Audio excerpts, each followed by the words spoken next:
But for your information, O best of the Brahmanas, let me tell you about the captains who are especially qualified to lead my military force.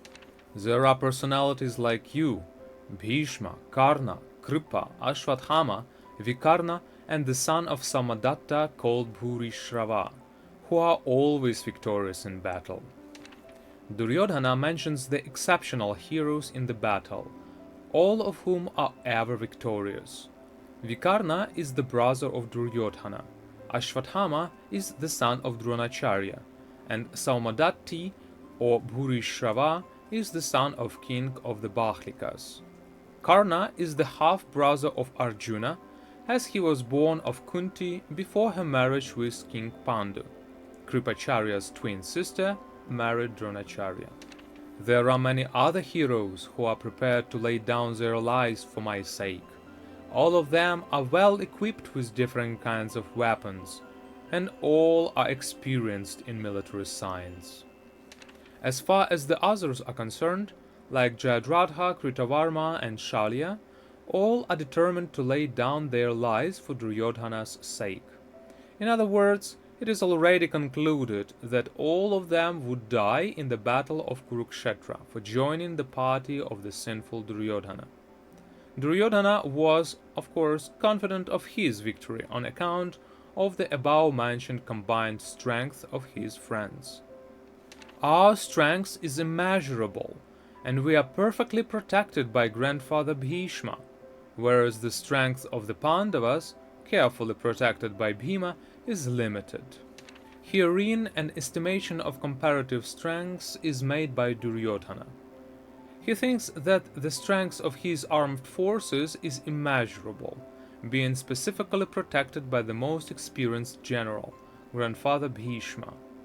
On the other hand, the forces of the Pandavas are limited, being protected by a less experienced general, Bhima, who is like a fig in the presence of Bhishma. Duryodhana was always envious of Bhima, because he knew perfectly well that if he should die at all, he would only be killed by Bhima. At the same time, he was confident of his victory on account of the presence of Bhishma, who was a far superior general. His conclusion that he would come out of the battle victorious was well ascertained. All of you must now give full support to grandfather Bhishma, as you stand at your respective strategic points of entrance into the phalanx of the army.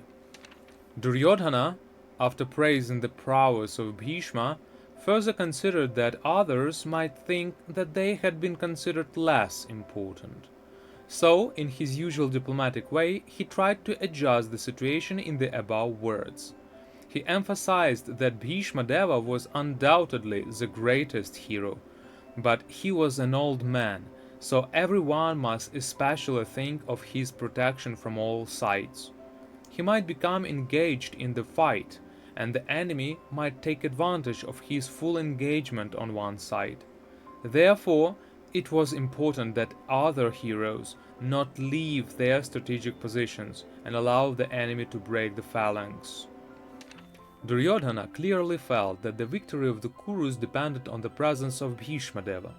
He was confident of the full support of Bhishma Deva and Dronachar'ya in the battle, because he well knew that they did not even speak a word when Arjuna's wife, Draupadi, in her helpless condition, had appealed to them for justice while she was being forced to appear naked in the presence of all the great generals in the assembly. Although he knew that the two generals had some sort of affection for the Pandavas, he hoped that these generals would now completely give it up, as they had done during the gambling performances.